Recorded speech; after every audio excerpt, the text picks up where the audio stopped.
Folklore Stories, The Yokai. Be me, 16-year-old dude, 1/4 Japanese. Moved to Japan to live with aunt, uncle, and cousins. Details will derail story, sorry. She lives in a rural seaside town about an hour or two outside of Sapporo. House faces a forest and mountains, ocean right behind it. There are also some train tracks between the backyard and ocean, but the train fell into the ocean or something a few years back, and it's been defunct ever since. My aunt and uncle, who I'll call Reiko and Yokai, have pretty much lived their lives in this town. Cousins are both girls, twins, and a few months younger than me. I'll call them Yuko and Naya. Yokai is superstitious, mostly because his parents were too. Loves to tell stories about yokai, whether they happened to him or someone he knew. Reiko doesn't seem to believe in it as strongly as he does. She's my dad's sister. Our family wasn't ever superstitious. Everything goes pretty well for the first few weeks. Aya and Yuko introduced me to their friend, Fumika, and we hit it off pretty well. Find out she's just as, if not more, superstitious than Yokai. Combine that with teenage fearlessness, she wants to find these things. I don't believe in these things yet, but whatever, she doesn't strike me as crazy. About a month since moving, pretty comfortable there. I like taking walks, so on days off school, I take walks in the forest and mountains to relax. One day, be walking as usual. Suddenly, giant fucking scream out of nowhere. Sounds exactly like someone being murdered. This is Japan, so can't brush it off to mountain lions. Different scream from the same direction, deep in the forest. I yell into the forest, "Who's there?" It's totally silent, nothing but my voice echoing. Something about the echo feels wrong. It's delayed and doesn't sound quite like me. Another scream, this time closer. Fuck it. I'm not staying around for this bullshit. Turn around and book it back home. Normally it's about a half hour to get to where I was. I walk slow. At my speed, I make it home in about 5 minutes. Yokai is waiting at the door for me. Doesn't seem to even be surprised that I obviously sprinted home. Gets me some water and sits me down at the table. It's harmless. Don't worry. What? Not PNG? He smiles. I heard the screaming too. I've heard it before. What the fuck? How'd you know about that? I ask. I could hear it, he said. Yamabiko are loud, but they're not dangerous. Yamabiko? He goes on to tell me about Yamabiko and how they echo back people's voices and can mimic any sounds they hear, like really, really loud parrots, but they look like weird dogs. He seems happy to tell me about them, but suddenly he gets serious. You're lucky that's all you ran into, Anon. There's much worse up there. Fuck, no more walks? Let me come with you next time, just in case you run into those. Kinda liked being alone, but Yokai was cool enough, so I obliged. We don't bring it up in front of Reiko or my cousins, because they think it's a bunch of folklore stories. I'm not exactly convinced either, but I take Yokai a bit more seriously. About 2 weeks after Yamabiko incident, still walking. Yokai is good company. Heard some out of the ordinary stuff, but nothing of any note. Told Fumika the story, and she got excited. Wanted to go to the forest near my house. Okay, why not? Plan to meet a few days later. Aya decides to tag along too. I feel bad breaking my promise to Yokai, but Fumika is cute, and my desire to get laid later outweighs Yokai. Sorry, man. She shows up, and I make up something about how we're going to the store or something. Reiko is okay with it. Yokai is a little suspicious, but in hindsight, he might have just been nervous. Walk down the street until we're out of their sight, then duck into the forest. Cloudy day, plus the tree cover makes the forest darker than usual. Aya already looks properly spooked by the atmosphere, but Fumika is just fucking fearless. Keep on walking for a while, but find nothing. I'm getting jittery. Aya looks like she's about to piss herself, and even Fumika looks uneasy. At this rate, we'll just get lost, so we decide to head back. Thunderclap. Starts moving faster, but force gets darker. Starts to rain. Take shelter under a good-sized tree. I have no idea how long we were out there for. We thought someone might come looking for us. Well, actually, we kind of hoped they would. Somewhere between the trees, I see a light. It keeps bobbing back and forth, weaving through the trees. All three of us watch the light. Aya says it's probably someone else on the mountain that could help us. Not exactly sure what she means at first, but she probably thought it was a flashlight. Aya stands and calls to them for help. It seems to point in our direction and starts moving towards us, getting up that bobbing motion. Gets closer and closer, but still can't see an outline of the person who might be holding it. As it moved towards us, I can't help but think how wrong this felt. Why didn't the person answer us? It wasn't even that dark, so why have a flashlight? Something tells me to look to my left, and I see another one of these things bobbing around, then another. Farther off, but getting closer. What the actual fuck? Fumika looks really scared now. Suddenly, a bolt of lightning lights up the forest. Just the shadows of the trees. Wait, just the trees? Nobody's holding the fucking lights. I try to tell Aya and Fumika, but the words just won't come out. As the light keeps getting closer, I notice it's blue, not like a flashlight, and flickering. Keep trying to tell Aya. Fumika is paralyzed. She probably already noticed. I keep on shitting myself uselessly. Suddenly, we hear someone yelling in the distance, getting closer, fast. Someone's crashing through the forest, looking for us. It's motherfucking Yokai. He comes into view and sees the lights and starts to really freak out. We sprint toward him, and I pass one of the lights. From what I could see, it was a ball of blue fire, and a little bigger than my fist. We get the hell out of the forest as fast as we can, and get inside. Status, I nearly actually shit myself. Aya has pissed herself, and Fumika is ghostly pale. Yokai tells Aya to take a shower, and when she leaves the room, he gives a cold stare to Fumika and I, thinking he's about to blow a fucking fuse. Instead, just sighs. I asked how he didn't know we were in the forest. He said he didn't, just felt something wrong and rushed off to the forest. Saw us surrounded by these fire wisps. That's when we saw him too. Calls the fire Onibi, which is identical to a will-o'-the-wisp. Paranormal fire created from a dead animal or person's spirit. Can also be created from strong, raw malice. Lures people away and consumes their life force, leaves nothing but a dead husk behind. Apparently they trap the life force inside of them, basically imprisoning your soul for eternity. The Yamabiko wasn't really that much to spook me, but Jesus Christ, this scared the shit out of me, and Yokai knows it. Warns me about the forest again. I listen this time because now I know what he meant before when he said there was worse in the forest. Continues about how people got lost in the forest and never came back when he was a kid. He goes on until Aya finishes her shower. I hear him tell her later that day that it was just a natural phenomenon caused by lightning electrifying some gas in the air, but he knows it's bullshit. Fumika goes home when the rain lets up some, but it keeps on raining all day and night. Can't sleep well that night. Swear I see blue glows at the edge of the forest. This one haunts me to this day, because I can't stop thinking about how we'd fallen right into their trap, and how easily they could have killed us. The rest of the spring and summer pass uneventfully. With all our free time in the summer break, you'd think we'd find something, but nah. Again, very small, insignificant events that were probably something that wasn't yokai.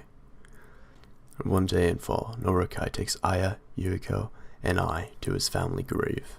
Pray, keep it clean, etc. Noah someone off to the side. Woman, really pale and dressed in white. Not quite out of the place enough to set off any major alarms. Still human. Yokai notices, whispers, not to stare. Stop. No red flags yet, because I figured he was trying not to be rude. We finish, but I can still see the woman. Hasn't moved an inch. Okay, maybe she's just busy. Our car's the only one. Okay, maybe she walked. Start seeing her out of the corner of my eye as we go home. Yokai. Try to tell Yokai about it. Raiko overhears, goes rigid, and leaves the room. No clue what that was about. I assume I saw a ghost, just to check in with Yokai to make sure it doesn't want to kick my ass. He doesn't know, so that night I try to sleep knowing there is a ghost. Knowing that there was a ghost following us around that may or may not want to kill us all. Guess what? I can't.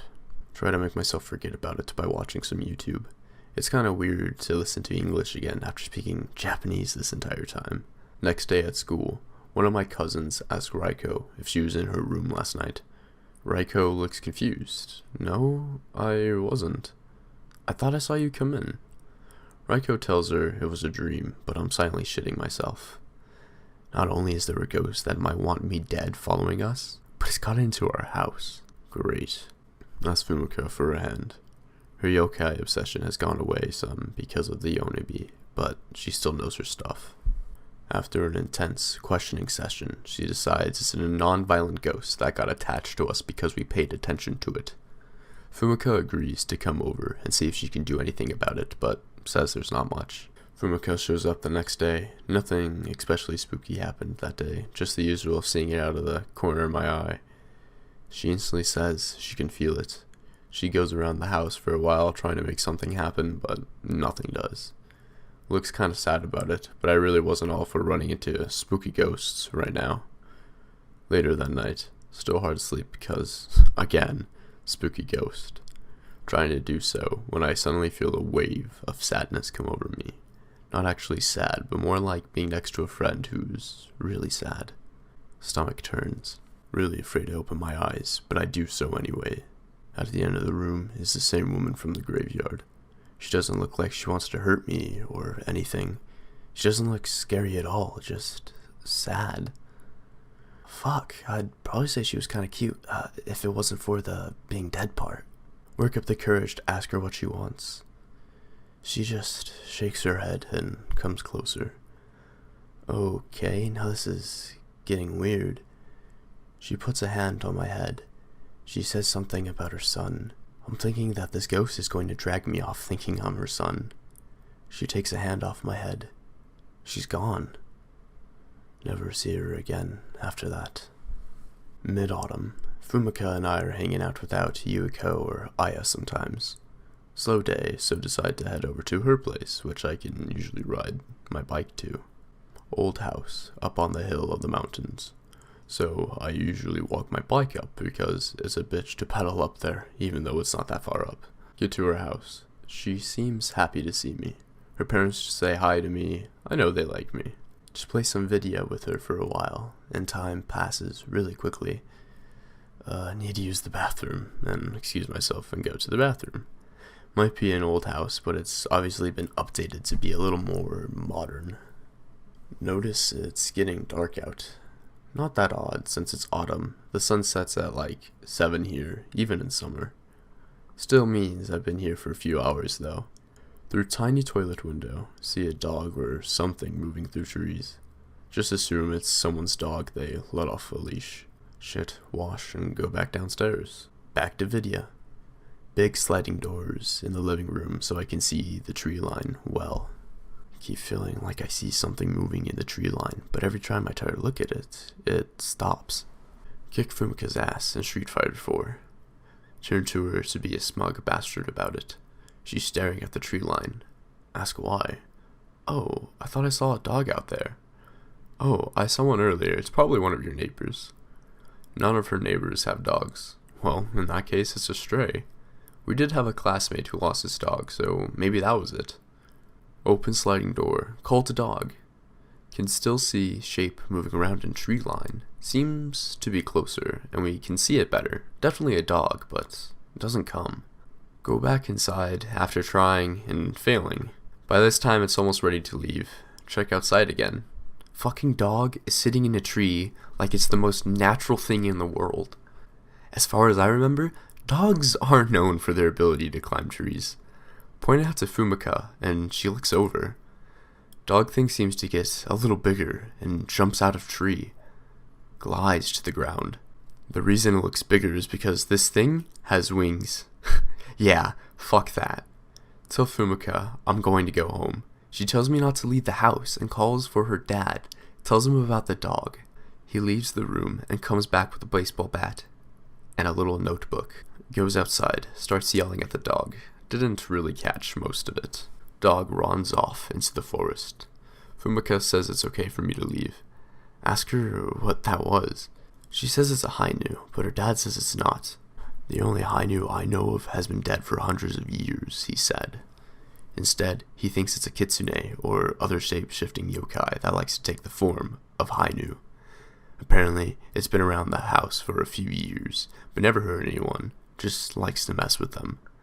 I don't really care what it is, I just go home as fast as I can. Thankfully, no winged dogs. The only abnormal thing that happened during the winter was how much it fucking snows in Hokkaido. Nothing really happens during spring, except Fumika starts coming on to me. Nice. Summer break. It's several weeks, no longer than a month in Japan cause year-round school. Hanging out with cousins and Fumika a lot more. Some week in the middle of summer break, 4 of us walking back home after blowing a bunch of money at the tiny arcade the town has. Close to home, and the smell hits us. In before Copper and Blood Skinwalker? More like rotting fish. Considering we lived by the ocean, it wasn't that weird, but fuck, it stinks. Keep walking home, slap on handy-dandy face mask, and keep walking. Doesn't help a whole lot, but makes it tolerable. Drop Fumika off at her house, because it's a little closer than ours. Cousins and I walk back towards our house. The smell is still there. Seems to get stronger as we walk home. We're all gagging from the smell at this point, thinking a bunch of fish died on the shore or something. Finally get home. Smell goes away. We asked Norikai and Reiko about the smell. They say they haven't smelled anything. Again, we do live by the ocean, so I just wrote it off as that. Next day, Yuko says she feels sick. She's running a temperature of 38.5 degrees Celsius. Spends the day on the couch and in her bed. Takes shift taking care of her with the rest of the family. Fumika comes over to help out. I'm pretty sure we're her only friends. Reiko wants us to go to the store to get some stuff for Yuko. Hands me a list and money. Tells Fumika to go with me. We go, we get the stuff, then start coming back home. The rotting fish smell is still there, strong as ever. Rush back home. Give stuff to Reiko. Don't mention smell. Norikai takes Fumika home, and day passes normally. Night. Staying up late, messaging Fumika. Start hearing movement outside. Probably wind or a random animal. Movement keeps up. Longer it goes on, the less I think it's the wind or an animal. Stop, stay quiet, and listen. Most I can hear is the normal nighttime sounds and Yuriko making noises in her sleep. Probably having a fever dream. Whatever, go back to phone. Start hearing movement outside again, and I look out the window. A big black mass is moving away from the house. Looks either like a lump of shadows or the blackest black man you can think of dressed in a black winter coat. It's moving away from the house kind of fast.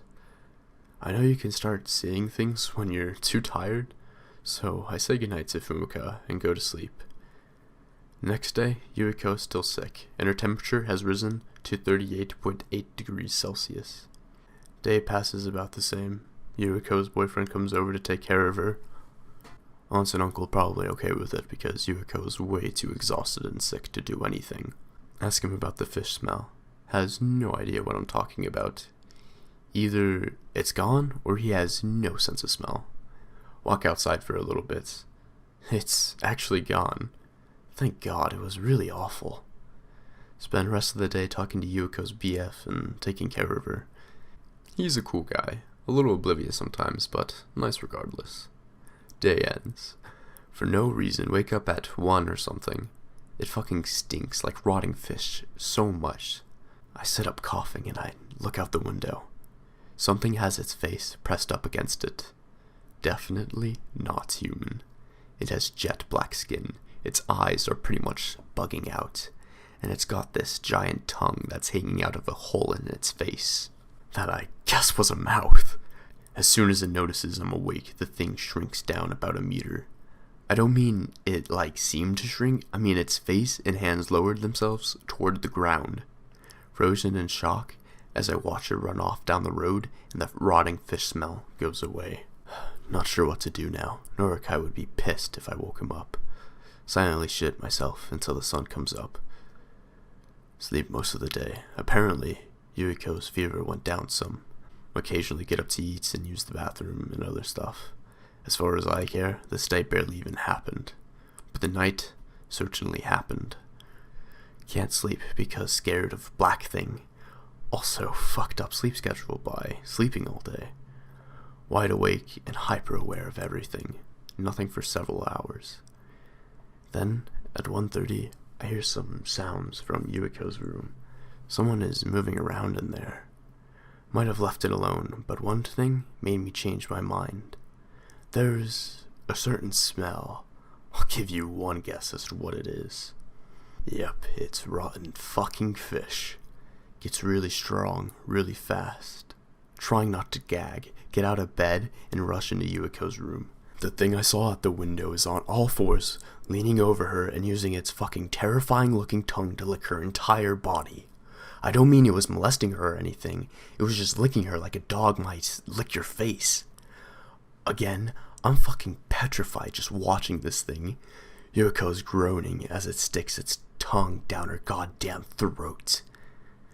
This is what snaps me out of my trance. Brain doesn't even bother to go into Japanese mode. Scream, "What the fuck?" Suddenly, it seems like the entire house starts moving. I hear Yokai getting up. I hear movement from Aya's room too, and oh, fuck me. Yuiko wakes up with this thing's tongue stuck down her throat. She makes a gurgle as the thing retracts its tongue from her mouth. And then she starts screaming. Hear Aya open her door, but turns the corner into the bathroom and vomits. Yokai rushes into the room and turns the light on before the thing can escape. I see it entirely now. Looks like a large, bald man with pure black skin and wearing a black robe. Kinda like a monk's. Its eyes still bug out of its fucking head, giving it a permanent expression of surprise. Nose is really malformed. The way it's stuck on top of its protruding lips makes it look like a turtle. Clawed hands make it look like one even more. Ears are way too big for its head, like if you took someone's ears and pulled on the tops and lobes until they were stretched beyond recognition. Makes some sort of ungodly hiss and shrinks down. It fucking slithers backwards out the window. Yuiko is losing her shit. Yokai goes to try and comfort her. Aya is still over the toilet. I'm trying not to vomit, and Raiko rushes into Yuiko's room to help Yokai console her. Somehow, they convince her it was hallucination from her fever, and that Yokai had come to check on her, and she thought it was me. That's bullshit, but I believe it. .png. In the morning, Yokai goes with me to the town's temple and talks to the priest. Agrees to come to the house. Does some sort of blessing to keep the black turtle monk creature away. Must have worked because I never saw that fucking thing again. Yuiko slowly gets better. Later asks Yokai about what that thing was. Kinda scary that he doesn't even know. Every time I smell something fishy now, I think about the black monk. This one has stuck with me since it happened. For another few months, everything stays away, probably because of the blessing. Fall passes, nothing happens, winter comes. Fumika and I have started dating now, see her regularly. Her parents are okay with me coming over.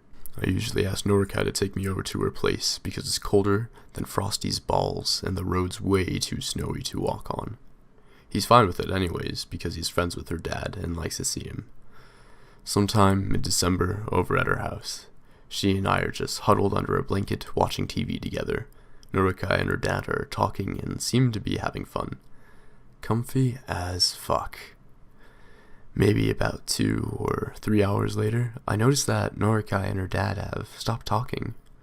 I look over at them, and they're both just staring out the sliding doors at the trees. Turn to look out there, not sure what I'm looking for, but remember the Hainu, or Kitsune, or whatever I saw before, and think maybe that's it. Fumika seems to catch on. Soon, we're all staring out there. Try to ask Norikai what he's looking at, and he just shushes me and points outside. Can almost make out a shape in the trees.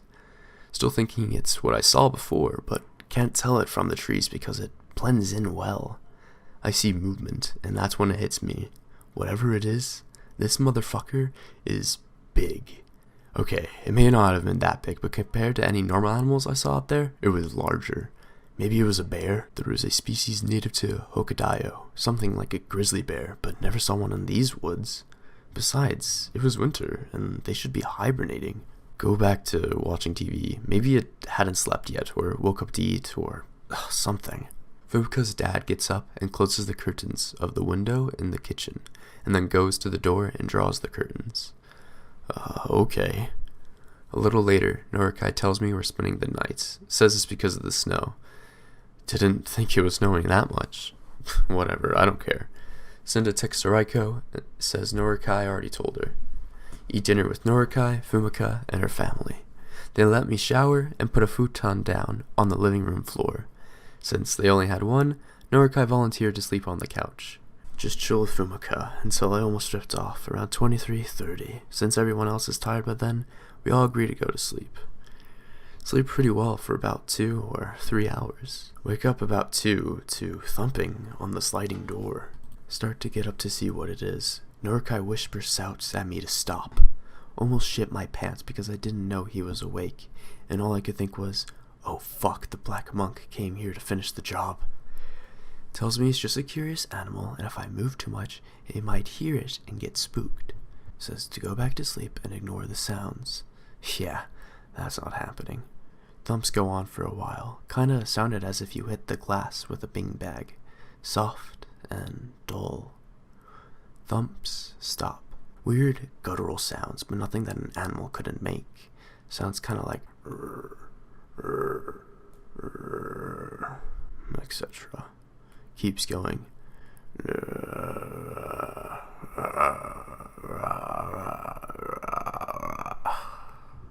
Still, it could be an animal, but this is fucking weird.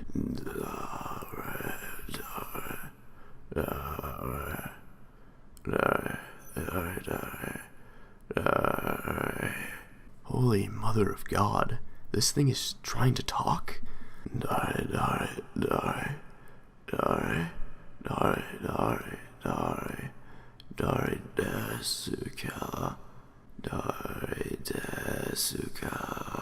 Trying my best not to piss myself. A few minutes ago, it was just animal noises, and now it sounded almost like a person, but it wasn't normal.